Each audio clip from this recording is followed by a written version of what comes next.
sećanja na te istorijske oktobarske dane 1941. godine. Evo je, prošlo je 79 godina od poznate Popinske bitke. Vrhovni štab partizanskog vođenja poveli ovaj težak zadatak Vrnjačkoj Trsteničkoj milje, čiji je komandant bio kapetan Milenković. Zaboravimo žrtve pale za slobodu. Takođe obavili smo da mladim generacijama i naraštajima predočimo vrednost i ideale za koji se borili ovi hrabri ljudi, koji su u temelje naše slobode ugradili su.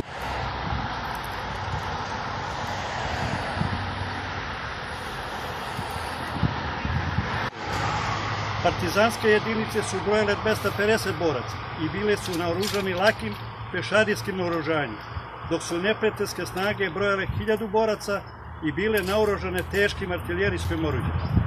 Popinska bitka je poznata po tome što je prvi put vođena frontalna borba, a po vremenu kome je izvedena predstavlja prethodnicu Kadinjača. Takođe, ovo je ujedno prva oslobođena teritorija u Drugom svjetskom ratu. U ovoj borbi četnički odredi su bili na strani neprijatelja. Partizanske jedinice su u borbi izgubile 38 boraca, a kasnije u borbama do Kraljeva su poginuli još 4 boraca, što je ukupno 42 boraca. Mi se danas klanjamo senima ponosnih boraca koji su, iako slabije naoružani i malobrojni, ali vođeni duhom slobodarstva, neprijateljima naneli velike gubitke i pokazali snagu srpskog naroda. Njihove žrtve nisu bile uzaludne, jer iz prolivene krvi nikla sloboda.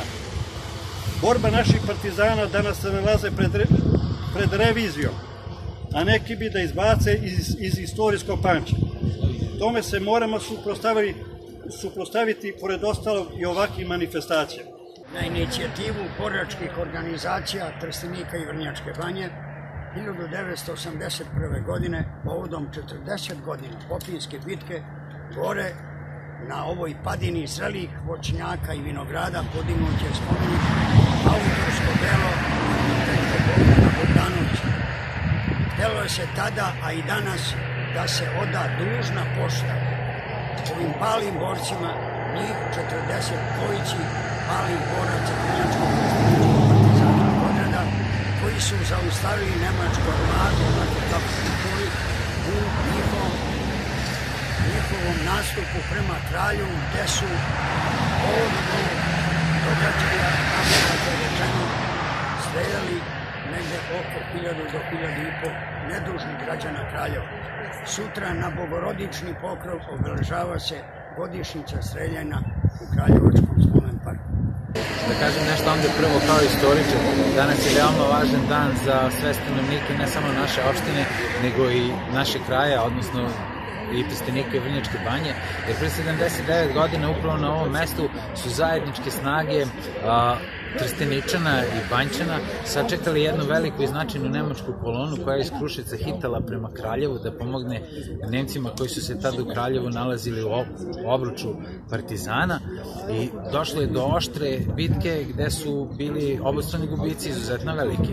Od nekih 200 partizana nastradalo je oko 40, to bi znači bilo 20%, dok gubici Nemaca nam nisu poznati, ali su sigurno bili izuzetno veliki. U našem kraju to je bila jedna od najvećih borbi protiv okupatora.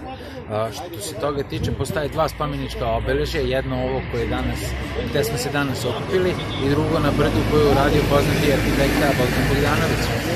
Nekada su ove manifestacije bile značajno brojnije, ali moramo da kažemo da se i trudimo da i danas negujemo antifašističke ideale zbog koji su ovi ljudi o kojima smo pričali na današnji dan žrtvovali svoje živote.